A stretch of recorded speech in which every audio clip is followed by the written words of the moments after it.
Como segundo punto, abordaré una breve referencia al contexto internacional. En el ámbito global, vemos cómo la trata de personas afecta de manera diaria a miles de mujeres, hombres, niños y niñas. En los materiales de lectura se mostraban algunas estadísticas que indican cerca de los 20 millones de personas explotadas de manera anual en el mundo.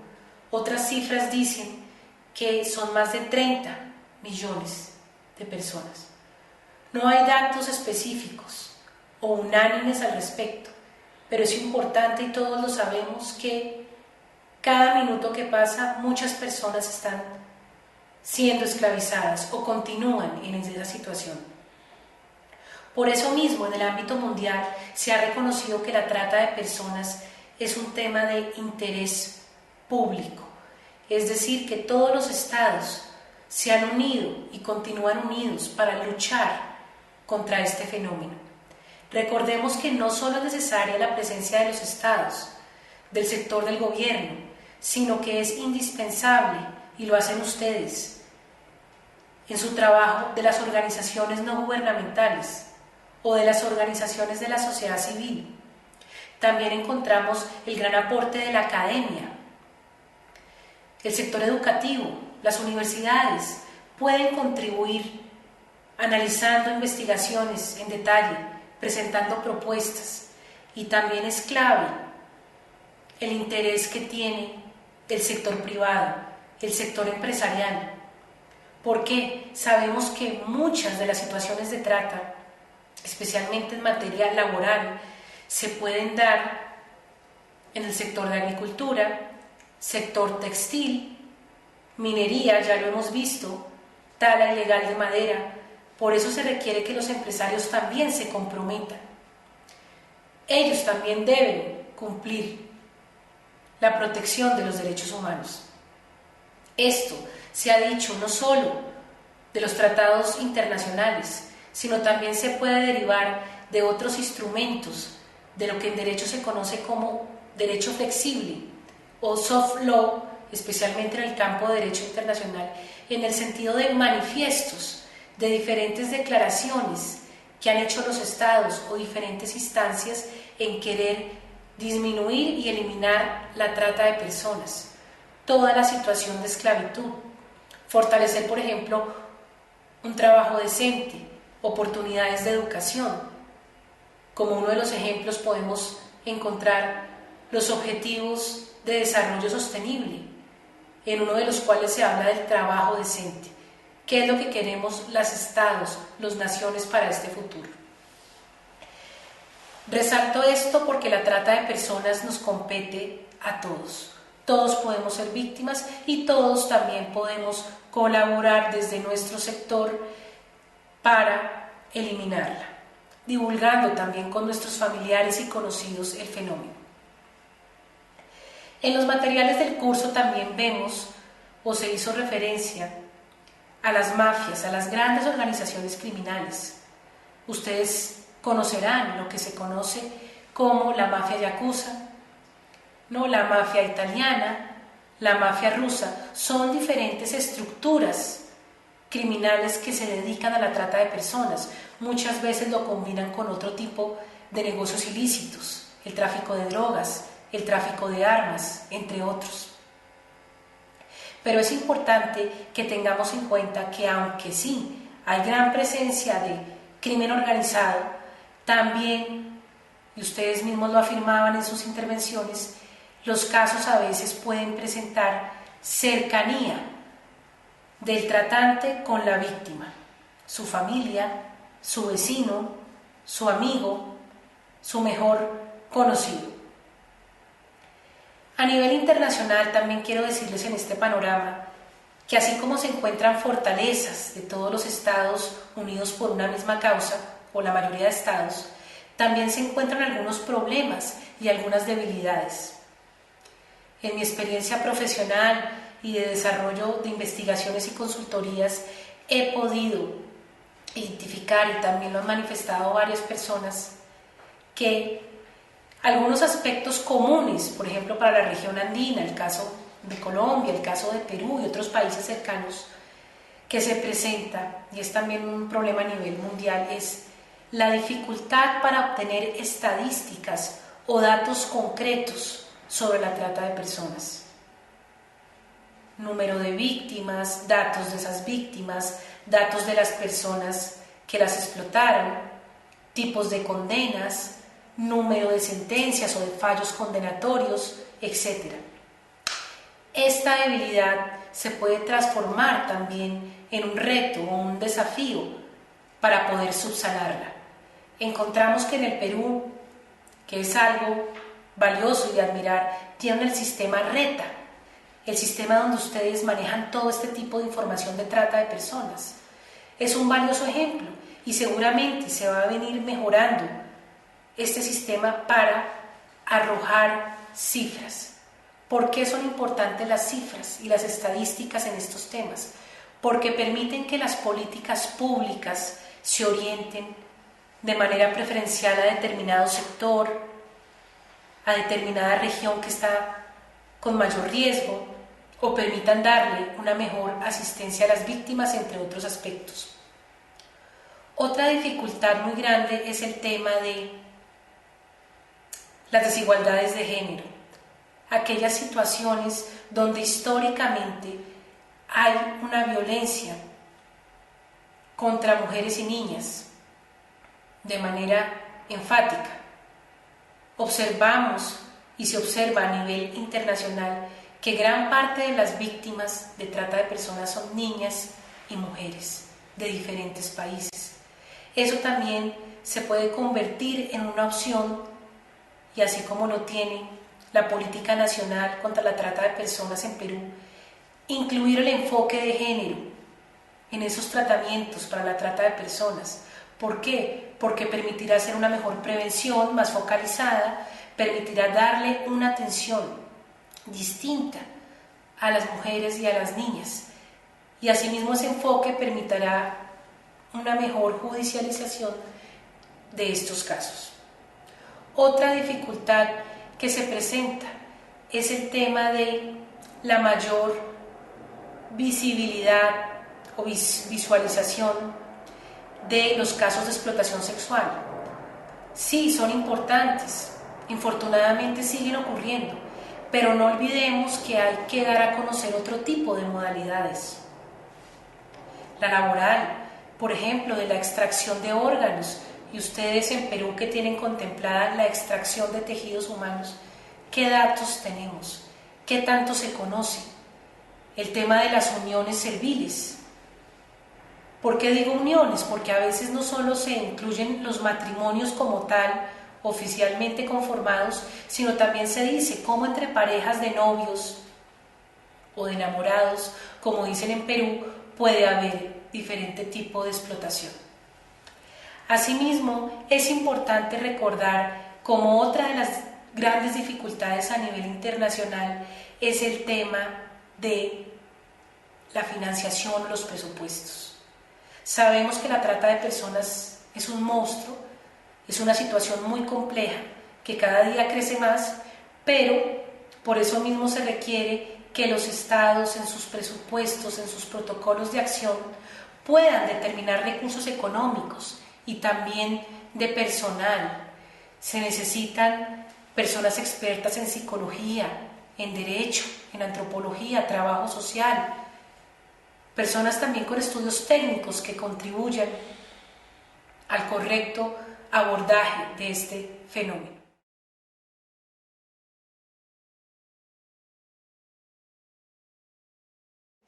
Como tercer aspecto, abordaré el tema del contexto nacional. Durante estos días vimos cómo el Código Penal peruano, en sus artículos 153 y 153A, tipifica, es decir, incluye como delito la trata de personas y también determina ciertas circunstancias de agravación de esta conducta punible. Encontramos que estos dos artículos se incluyen dentro del título Delitos contra la libertad, porque efectivamente, ya lo vimos, la trata de personas afecta la libertad, la dignidad humana y otras garantías esenciales. Y asimismo, estos artículos se incluyen dentro del capítulo que se refiere sobre la violación de la libertad personal. Encontramos en los materiales, y a veces también algunos de ustedes lo expresaron, que en el Perú es mayor el porcentaje de casos de trata interna, es decir, situaciones de esclavitud que se presentan al interior del Perú. Pero también es importante mencionar que hay casos de trata internacional y por eso es importante que también ustedes desde sus labores y trabajos intenten darle mayor visualización a la trata internacional.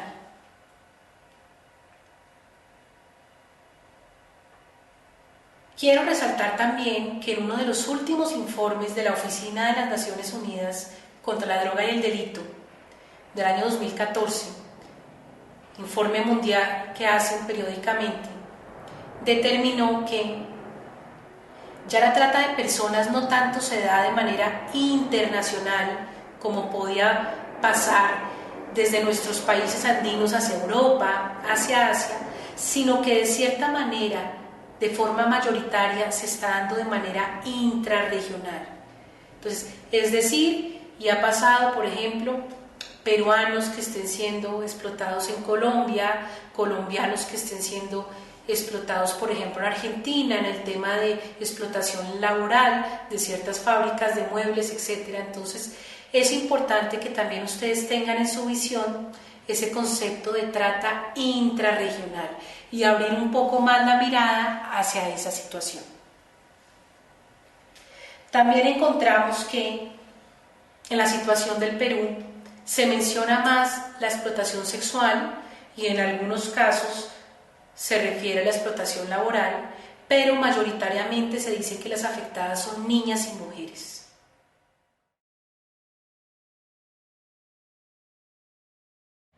Como cuarto punto de mi intervención, voy a abordar el tema de la política nacional contra la trata de personas y sus formas de explotación que existen en el Perú, que sabemos fue aprobada a través del decreto 001 de 2015 y por el Consejo Nacional de Política Criminal. Quiero destacar que esta política en su elaboración, en el proceso de su construcción, contó con el apoyo de varios ministerios y otros sectores gubernamentales, asimismo con organizaciones de la sociedad civil y organismos internacionales. ¿Por qué resalto esto? Porque la polifonía de voces y la pluralidad de actores es justamente lo que se necesita, una buena articulación para que las políticas tengan estabilidad. En el artículo 1 de esta política nacional se establecen los 3 objetivos, que a la vez también constituyen los 3 ejes principales de la misma. Encontramos la prevención, reducción y control de la trata de personas. En segundo lugar, todo el tema relacionado con la persecución y sanción de la trata. Y en tercer lugar, el tema de la atención, la protección y la recuperación de las víctimas. Estos son los 3 ejes principales y como eje transversal o común a todos se determina la intervención local focalizada. Esto es muy importante porque sabemos que las políticas tienen parámetros generales, ilustraciones con cierto carácter amplio, pero que necesitan ser materializadas o concretadas en lo local, lo específico. Esta política determina normas para todo el Perú, pero es importante que la región del Cusco, así como lo ha venido haciendo en los últimos tiempos, empiece a determinar las particularidades, esas necesidades específicas que tienen ustedes para abordar la trata de personas que se presenta en su lugar de vivienda y de trabajo. Esta política también presenta 3 enfoques básicos. ¿Cuáles son? Tenemos el enfoque de género, el enfoque intercultural y el enfoque de derechos humanos. El buen uso de estos tres enfoques permitirá una correcta implementación y un desarrollo óptimo de esta política, porque permitirá tener en cuenta las generalidades, pero también las necesidades particulares de cada región. Asimismo, permitirá analizar esos patrones sistemáticos o roles históricos que se vienen ejerciendo, en donde pueden implicar violencia o discriminación, como por ejemplo sucede muchas veces contra las mujeres, contra las niñas o contra ciertas comunidades. Y también permitirá el manejo intercultural. Lo vimos, y ustedes lo conocen mejor que yo, que en el Cusco existe gran población indígena, gran población nativa. Es importante también tener en cuenta que el enfoque intercultural permite adaptar las normas para que, por ejemplo, una persona indígena que no hable español o que no sepa escribir en español pueda, al llegar a una autoridad o a una instancia gubernamental, pedir un apoyo de un traductor. En estos casos, con comunidades indígenas, también es pertinente contar con el apoyo de expertos, de peritos, el tema de los auxiliares de la justicia, por ejemplo, estudios de antropólogos que puedan determinar cómo son las prácticas culturales al interior de una comunidad específica. Se comparte en la siguiente diapositiva el esquema general que está incluido dentro del documento de política nacional contra la trata de personas y formas de explotación. Ahí van a ver ustedes los tres ejes que les mencioné, el eje transversal y los tres enfoques de derechos humanos, de género e intercultural.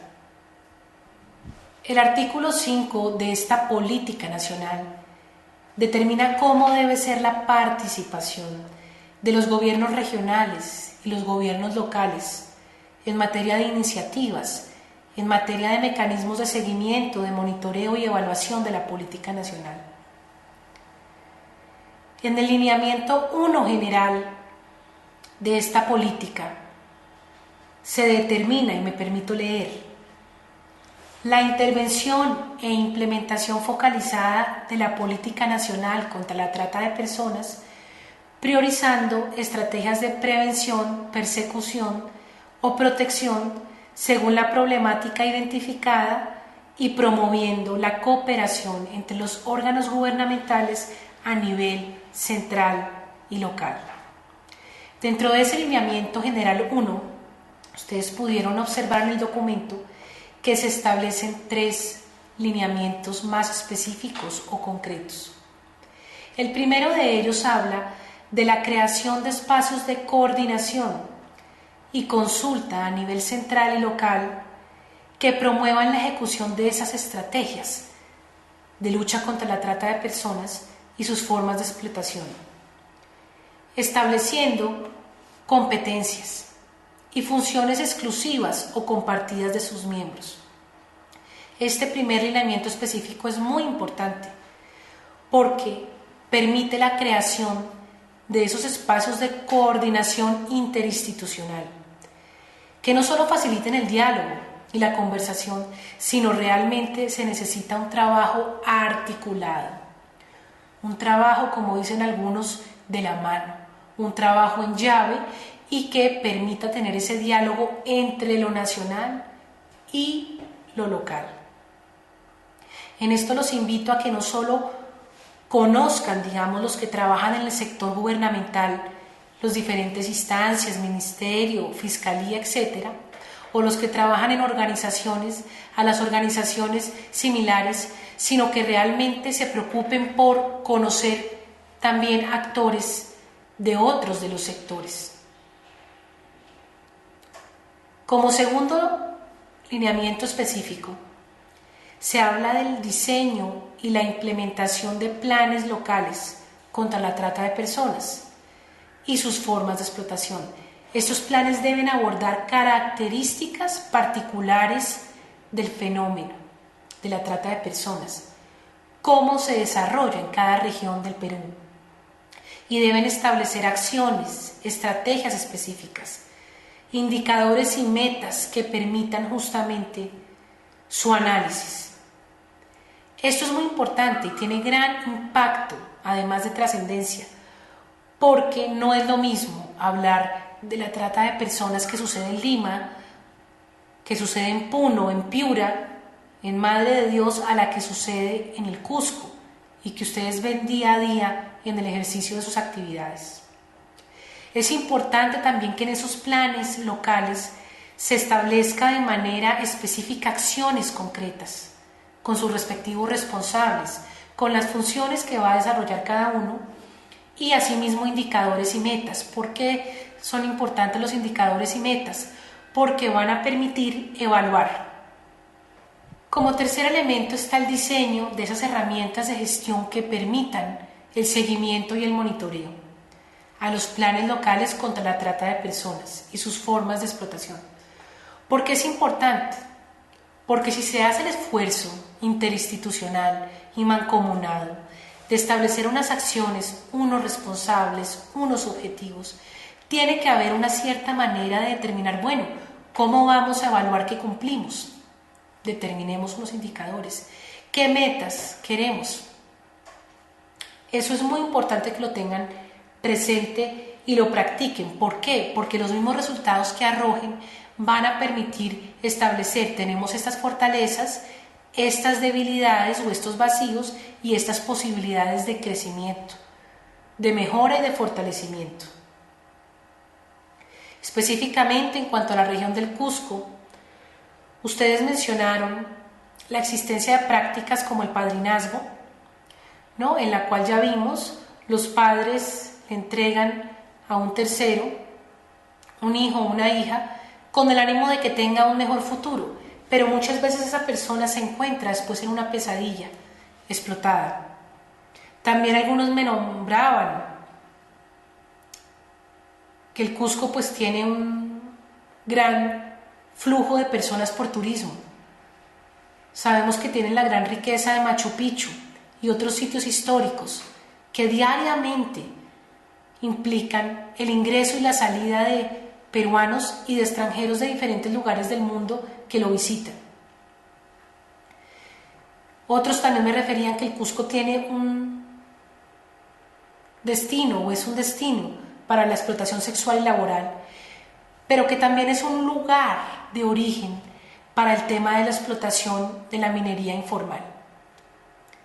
En cuanto al plan operativo de lucha contra la trata de personas de la región del Cusco, promulgado este año 2016 en marzo, aproximadamente a la fecha tiene cerca de 6 meses de vigencia, se observa que hace un análisis detallado desde lo geográfico, lo histórico, lo cultural, lo político, lo jurídico en la región del Cusco. Aspecto que es muy pertinente porque también, aunque existen leyes a nivel nacional, diferentes decretos y disposiciones, en lo local es donde muchas veces se tiene que dar esa asistencia a las víctimas, se tiene que rescatar a una persona, se tiene que iniciar un proceso, una denuncia ante la Fiscalía. Entonces encontramos en ese documento, y ustedes lo vieron al revisarlo, ese contexto general, esos tipos de modalidad que se presentan mayoritariamente en el Cusco. Se presentan algunas cifras y estadísticas al respecto. Se encuentra el tema de la explotación laboral, pero también recordemos el tema de la explotación sexual. Diferentes modalidades, ¿no? De explotación en minería, agricultura, tala ilegal, etc. Es necesario que todos ustedes se apropien de ese plan operativo del Cusco. Seguramente muchos de los participantes del curso aportaron en la construcción del mismo, pero es importante conocerlo, estudiarlo detalladamente, apropiárselo para que también puedan divulgarlo con otras autoridades, organizaciones y otros actores de la región. En la medida en que ustedes lo ejerzan, lo practiquen, pueden encontrar las fortalezas, las debilidades y los desafíos del mismo.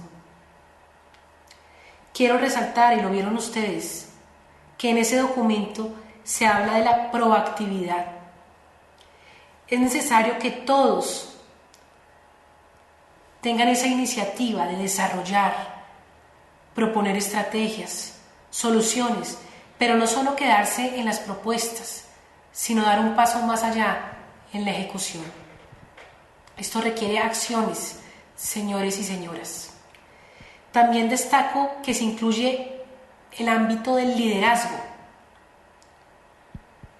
Eso es importante para que realmente de manera interna y externa se puedan incentivar diferentes proyectos y acciones concretas.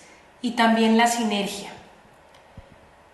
Este aspecto es muy importante porque permite unir, sumar, reunir las fuerzas de todos ustedes como actores para abordar el fenómeno. Ustedes saben que para abordarlo no solo se necesita desde la prevención, sino como también lo establece la Política Nacional del Perú, desde el tema de la investigación y persecución penal de la trata de personas y el tema de la atención y la asistencia a las víctimas. Muchas veces, y en mi experiencia lo he observado, que se intenta privilegiar a veces la investigación penal sobre la protección de una víctima. Pero recordemos que el centro de todo, el eje principal debe ser la víctima. Aquella persona que sufrió explotación, que quiere salir adelante, por eso algunos ya hablan de la palabra no de víctima, sino de sobreviviente.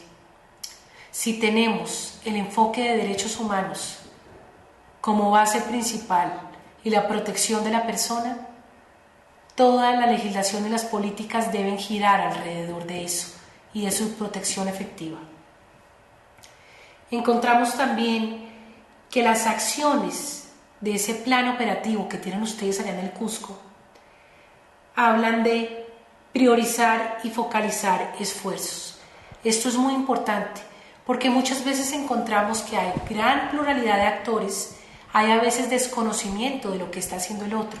Entonces aprovechen estas opciones como el curso para tener cercanía, conocerse y sobre todo priorizar.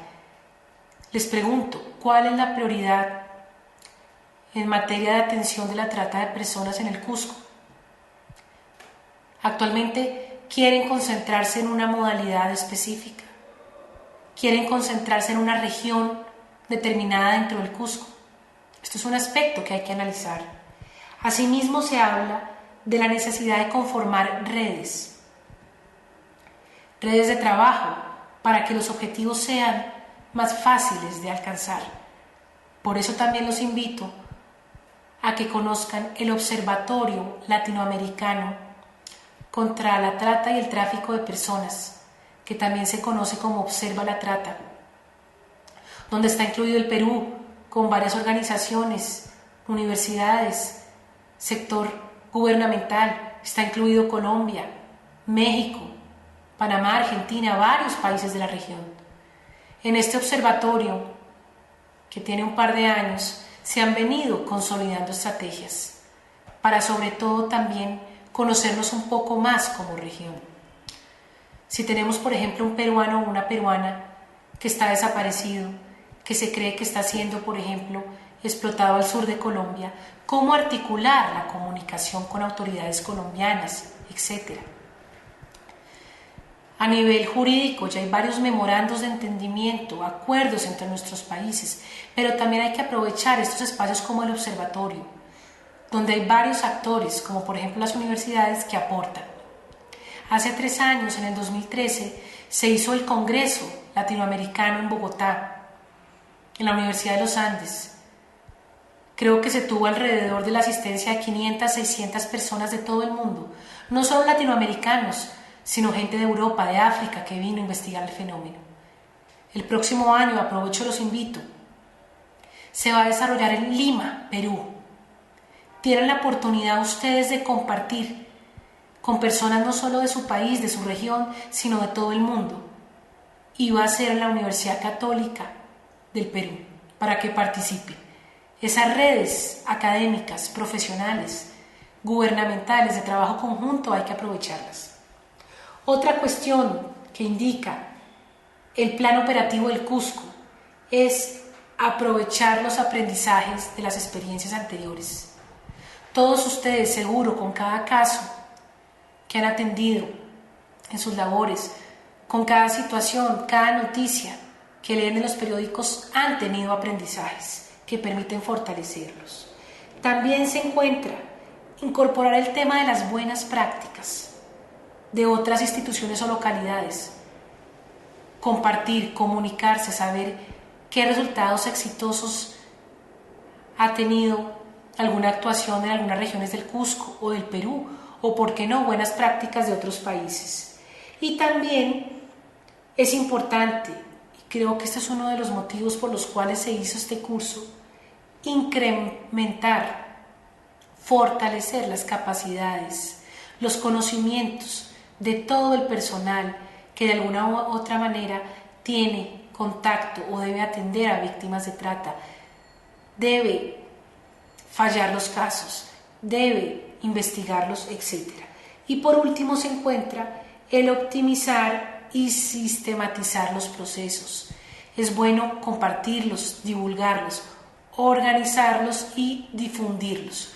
Muchas veces he encontrado que hay grandes experiencias en distintas regiones o en distintas ciudades, pero incluso estando dentro de una gran capital, como puede ser por ejemplo Lima o Bogotá, las personas no se conocen y no saben que la experiencia de una ONG le puede servir a otra y viceversa. Los invito para que en los próximos módulos puedan profundizar, y seguramente así lo harán, en los temas de prevención, los temas de investigación y judicialización del delito y de asistencia, protección y reparación a las víctimas. Pueden profundizar ustedes en el Plan Operativo El Cusco, que como dije es relativamente reciente.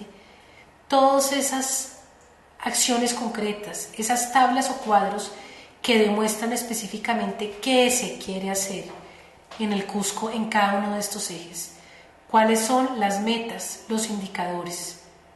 Es importante que lo analicen y que poco a poco se vayan apropiando y también vayan exigiendo de manera respetuosa qué se necesita, qué estadísticas, qué cifras. Muchas veces llega un niño, una niña víctima de trata de personas y dicen que no hay recursos para atenderle, para darle su asistencia primordial, su asistencia inmediata, un vestuario, un kit de aseo, su revisión del estado de salud. Muchas veces las ONG, con apoyo de los organismos internacionales, han logrado, por ejemplo, repatriar a una persona, en el caso de Colombia, desde Singapur. Sabemos que los tiquetes aéreos son costosos, pero también hay que apropiarse de estos planes operativos. Muchas veces los funcionarios públicos no conocen todo el engranaje institucional que existe o todas las leyes especiales, las políticas para trata de personas. Entonces es bueno que los mismos funcionarios las conozcan y sepan qué herramientas tienen, y las ONG también puedan decir: esto es lo vigente, esto lo podemos reclamar jurídicamente.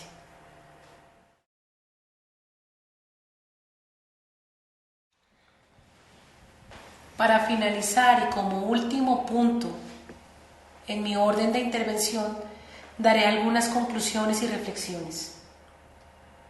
Como primera, ya todos sabemos que la trata de personas es un fenómeno donde se vulneran los derechos humanos. Afecta a cientos de personas o miles, sin discriminación de nacionalidad, sexo, condición económica, social. La trata de personas vulnera varios derechos, como la libertad, así como lo menciona el Código Penal peruano, pero también recordemos que lo que principalmente ataca es la dignidad humana. ¿Por qué?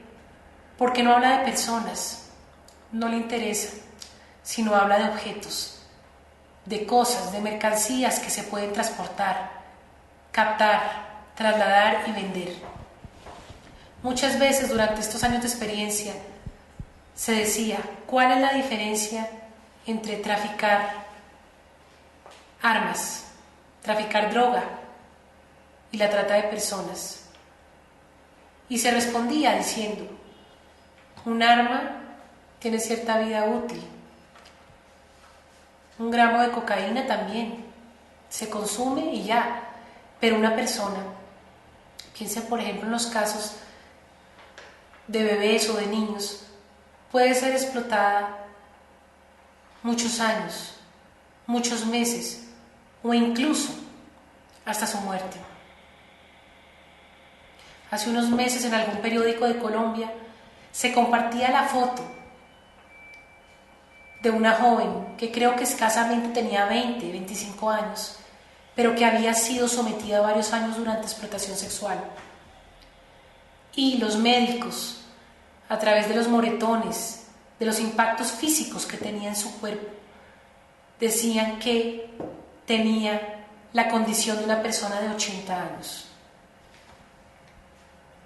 También, como otra conclusión, y lo vimos, hay que conocer, aproximarse a los instrumentos internacionales ratificados por el Estado peruano. Y los instrumentos nacionales, como la Constitución, donde expresamente, al igual que la colombiana, se determina la prohibición de la trata de personas o trata de seres humanos y la esclavitud. Otro instrumento nacional, el Código Penal, y todas estas políticas que estamos viendo, política a nivel nacional y plan operativo a nivel de Cusco. También recordar que hay lugares de origen, tránsito y destino, y que se puede hablar de trata interna o nacional y trata internacional o externa. Se analizó la situación del Perú y particularmente del Cusco, con sus peculiaridades en cuanto a población, en cuanto a dinámicas. En las lecturas también se vio que se hablaba del turismo, pero que también en el Cusco se desarrollan importantes proyectos de exploración y explotación de hidrocarburos. Y este es un tema importante porque muchas veces el desarrollo económico tiene enclaves o zonas donde hay explotación sexual. Muchas veces cuando una gran multinacional va a hacer un proyecto, alrededor de eso se establecen negocios clandestinos para diferentes tipos de explotación de mano de obra, explotación sexual, entre otros. Analizamos que en el Cusco se presenta explotación sexual, explotación laboral en diferentes ámbitos. Como recomendaciones y teniendo en cuenta el desarrollo del curso y mi experiencia profesional y académica, me permito indicarles la importancia y motivarlos para que cada vez se fortalezca más la comunicación entre el nivel nacional de todo el Perú y el nivel regional del Cusco. Y dentro del mismo Cusco, a nivel de lugares específicos o localidades. También la pertinencia de contar con espacios como este, donde se conoce, se comparte, se analiza y se fortalece el conocimiento, no solo desde lo teórico, sino desde lo práctico. Es útil que todos ustedes, al poder haber tomado este curso, puedan compartirlo con sus colegas, familiares y conocidos. Asimismo, es importante tener en cuenta las experiencias que se dan en otros lugares del Perú, en otros países, sobre todo los cercanos, como por ejemplo Colombia, y lo comenté en alguno de los foros. Para el tema del turismo que tienen ustedes en Cusco, que es muy importante, es un gran aporte social que tienen ustedes y económico. En Colombia se ha acogido el tema del código o de code como codificación internacional que permite que hoteles, restaurantes, medios de transporte, como por ejemplo los taxistas, digan: aquí estamos contra la explotación, especialmente de niños, niñas y adolescentes. Es usual que ustedes, cuando llaman a un hotel en Colombia, en la misma hoja de registro está esa prohibición, o cuando van a un restaurante puedan encontrar el aviso, el sello de este código. Los motivo para que también puedan conocer acerca de esta iniciativa y capacitar, por ejemplo, a los prestadores de servicios turísticos en el Cusco, hoteles, restaurantes, las personas que trabajan en taxis, en trenes, en otros sistemas, para que ante cualquier caso sospechoso sepan cómo activar una ruta, cómo acudir a las autoridades. Otra conclusión y que salió a lo largo de esta semana es la necesidad de trabajar en las zonas fronterizas de manera especial. ¿Por qué? Porque sabemos que esas zonas fronterizas tienen dinámicas especiales, tienen dinámicas propias y complejas. Por eso mismo hay lo que se llama puntos ciegos, donde hay poco o nulo control de las autoridades. Piensen cuántas personas diariamente cruzan una frontera, incluso no solo fronteras de Perú con otros países, sino también piensen en las diferencias entre distintas localidades o municipios al interior del Cusco, cómo fortalecer esos controles. También es importante, como lo dije a lo largo de la intervención, involucrar a todos los sectores, especialmente al privado, a las empresas, los empresarios y a la academia, porque ya hay algunos avances pueden seguir dando mayores aportes para el fenómeno. Por otra parte, reitero mis agradecimientos a todos los participantes. Me alegra saber que durante toda esta semana hicieron importantes comentarios, comentaron sus experiencias, también sus inquietudes. También le agradezco a los organizadores por haberme invitado a participar en este importante curso virtual. Y ojalá se siga haciendo, porque somos países hermanos, Colombia y Perú, y podemos seguir aprendiendo conjuntamente, articulando esfuerzos para luchar contra la trata de personas. Finalmente encontrarán dos enlaces a dos interesantes y contundentes conferencias, una de una señora de la India, sobreviviente de la trata de personas, y otra de una fotógrafa que recorrió varios lugares del mundo documentando la cruel realidad y explotación de varias personas. Les dejo los enlaces, muchas gracias y cualquier duda o comentario me pueden escribir.